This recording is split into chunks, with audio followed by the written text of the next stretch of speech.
like your jacket. Wear it a little early for Christmas, but No, it never too early. Thanksgiving's over. It's Christmas time.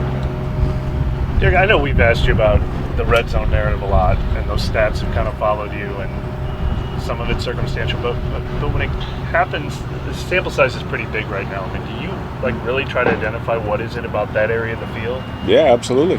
That's what we spend our time, in the building talking about. That's why we spent extra time on it this week. The fact of the matter is, it doesn't change. I always tell you the truth. We're moving the ball down there if we don't, have the 2 turnovers or the penalties. We're running good plays and we're moving the ball. We don't have a problem moving it, but when we get down there, we've had games where we've done really well and we've had games where it's been really bad. And so I think the biggest thing is the inconsistency. It's not that we can't do it. It's just, why is it inconsistent? And we have answers. Everyone wants to hear the answers, but we just don't, we keep them in-house.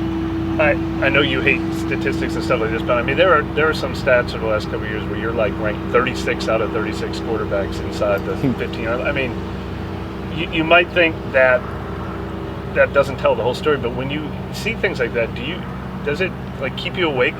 This shouldn't make sense. Why can't I fix this one area of my game? No, because this is a team game, and I don't see things like that because I don't pay attention to things like that. And so, it's something that we're working on, and everyone wants an answer or has an answer for us. But we're going to keep working on it in here. Is there something that makes it harder to play quarterback? No. Besides the obvious tight space in that area? No. It takes all 11 guys doing the right thing at the same time, and that's it. How do you evaluate how you played so far this year? We're 5-6 as a team, and that is what I based everything on. And so, for me, that's the only thing that matters. And so, to give myself a grade, really doesn't matter. If anyone else wants to give me a grade, it really doesn't matter. We know what we've seen on tape. We know, what my grade is when I get my sheet from my coaches, and if I'm doing my job or if I'm not doing my job, and that's the stuff that matters. What is the grade? I mean, that's why we keep them in-house, and that's why we do those things. The coaches can tell you. I don't have any problem with them telling you how I've been doing, but I don't put their business, I don't put our business, team business out like that. You said you guys got the answers for the red zone. What's it going to take to see it consistently on the field? If you don't want to share what it is, what's it take to see it? I said that we're working on the answers. That's what we've been doing, and so I appreciate everyone wanting to have or us to just say everything we've been feeling and say everything that we've seen on tape and say all the coaching points and all those things, but I'll never do that. And so I know it's just on me to keep doing it. And for whoever they want to point at, please point at me because I can handle it. Derek, what's the just initial impressions of this Lions defense going into this Sunday? Well, they're really good. They play hard. They got really good front. Really good front seven, I should say. Secondary plays well together, and the things that Coach Aaron Glenn is asking them to do. And I've known him since I was running routes on him since I was 13 years old after practices, and he's always been a smart guy. None of my routes worked against him when I was a kid. So he does a good job of coaching those guys and understanding how to change certain things and little tweaks of their system and little tweaks of their scheme to try and win that week. And so they're doing a fantastic job, obviously, with their record and all those kind of things. So again, it'll be another tough week for us. For this offense, I know you guys want to get off to faster starts, and I think, the opening drives this year, no touchdowns have been scored yet. I know that's probably another area of concern that you guys are trying to figure out and fix. Do you think that would help some stuff if you can just get off to faster starts and just get things rolling, so maybe you're not worried about, trying to play catch up or worried about trying to execute as much in the red zone? Are fast starts probably critical as well for you guys? Yeah, that's always every building I've ever been in. You preach starting fast. With Coach Gruden, it was always start the period fast. Which means start it with a good run, start with a good completion, all those things. And so, every building I've ever been in, that's always been an emphasis, and it still is an emphasis here. Some things, every football team's going to do a lot of things really well, and sometimes you're going to have things you got to get better at. And that's one area also that for us has been a problem, that we haven't, gotten, would you say, a touchdown, on those drives. You do that, it helps, helps everybody. It helps the play caller, it helps the defense, it helps us as an offense. Your confidence, you feel great, instead of, trying to figure it out and come from behind or, score the second drive or the third drive. It's the games you start fast, usually, the whole game just feels more confident for sure for everybody. Hey Derek, some of the guys behind Rashid and Chris, they don't have a lot of NFL production, but they have NFL experience. I'm wondering how that can kind of help in maybe a transition like this if they have to step in. Yeah, so the one thing that is always big to me is like how, what are they like on the football field at game time? What is their demeanor like? Are they loud out here at practice, and then when we get in there and they're in a shell, all that stuff. You try and pay attention to all those things. And the thing I can say about these guys, they're all competitive. And when you have competitive guys and you have guys with experience, you can usually rely on those guys.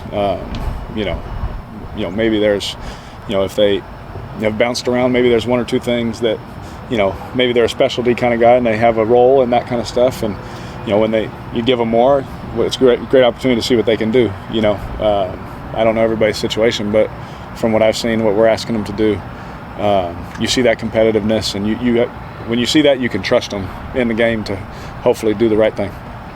Derek, are there still things you guys are trying to do to get on the same page, you and the receivers? Is that still an ongoing process? I'm sorry, who?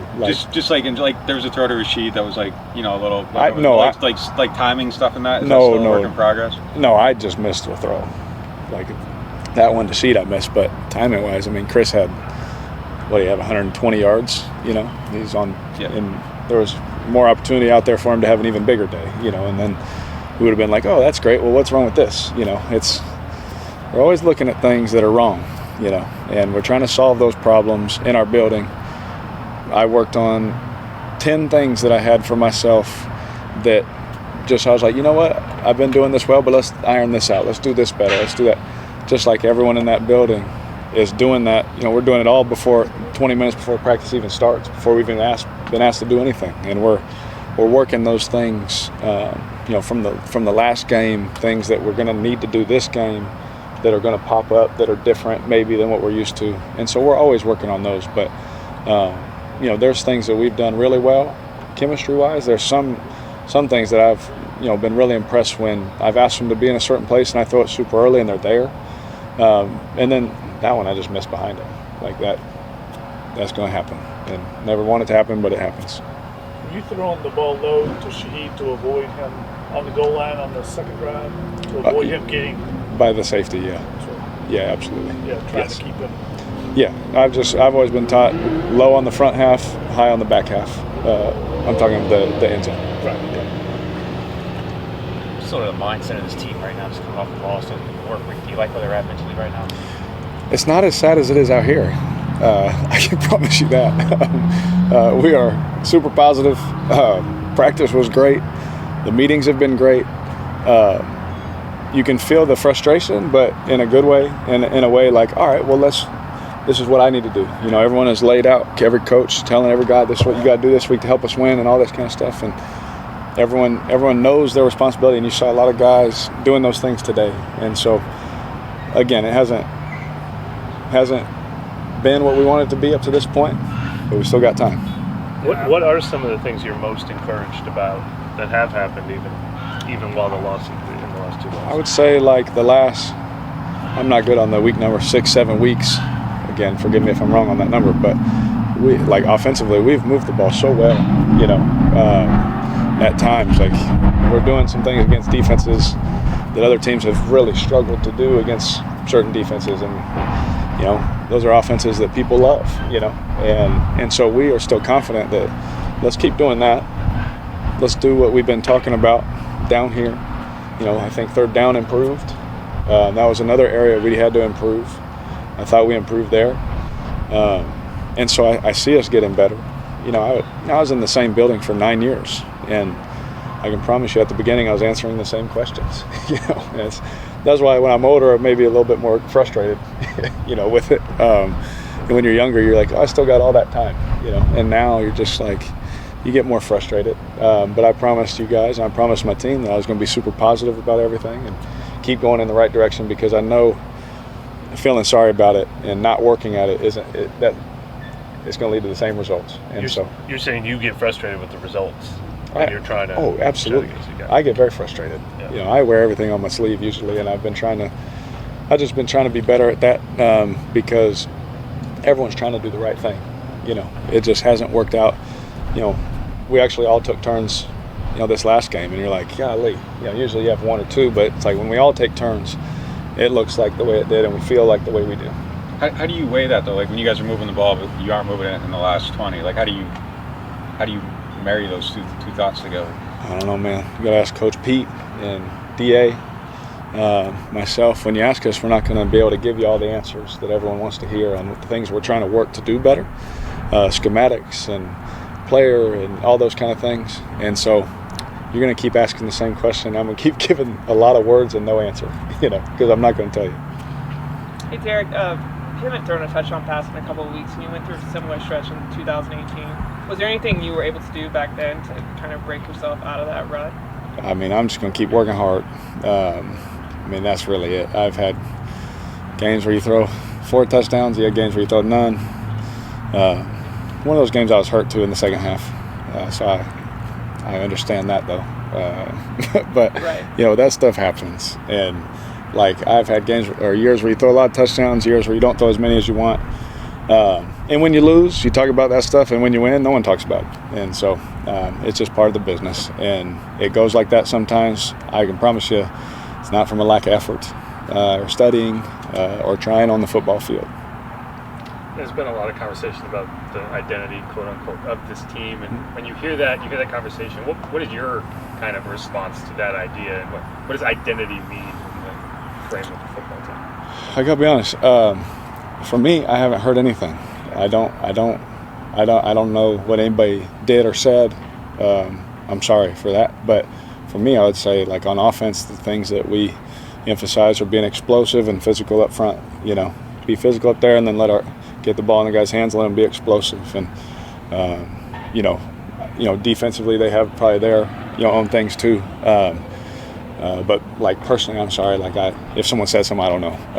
But yeah. It was Alvin was talking about it after the game. Gotcha. But I just, so when you kind of look at that and you say, okay, these are our core beliefs, and this is what we do well, and this is what we want to focus on. Mm-hmm. How important is that to kind of be able to hone in on as an offense and just kind of say, okay, this is our calling card, and this is what we do. The Falcons, for example, they're running offense. They're going to run the ball. Yep. Whereas at times for the Saints offense, it does seem like, okay, what is it that this team does well? Yeah. So how important is that to kind of identify? Yeah. So in that context, to me that makes sense. You want to know, going into the game, this is how we're going to attack, and this is what we do. And they know it, we know it, but we just got this is what we got to do. And so that's very important. Making sure that you have that. What makes it hard on coaches sometimes, a lot of moving parts, different things, schematics, matchup, game plan, all that kind of stuff. It makes it tough sometimes. That's just speaking in general terms, not just here. That's just, I've been on teams where this is what we're going to do, and then you're playing a team that says no, you're not, and there's things they can do to make it that way. And so schematically that can be tough on coaches to do just one thing, over and over again. But for sure, there's things that we talk about, this is what we need to do this week. And sometimes those things change, based on the game plan. Has that been one of the bigger challenges for the first 3 months of the season, is finding what works consistently for you? I would say early on, for sure, for us. I feel like if we get if we fix that, red zone, getting touchdowns and things like that, man, the whole thing would feel complete 180. Everyone would feel completely different. And so for right now, our focus is to continue to do those main things that we talked about, being explosive, being physical and violent up front. And then when we get down here, man, just have that mentality. Carry that mentality over where everyone does their job. And if everyone does their job, it works, And we've proved to ourselves this year, when everyone does their job, it works. And so, absolutely.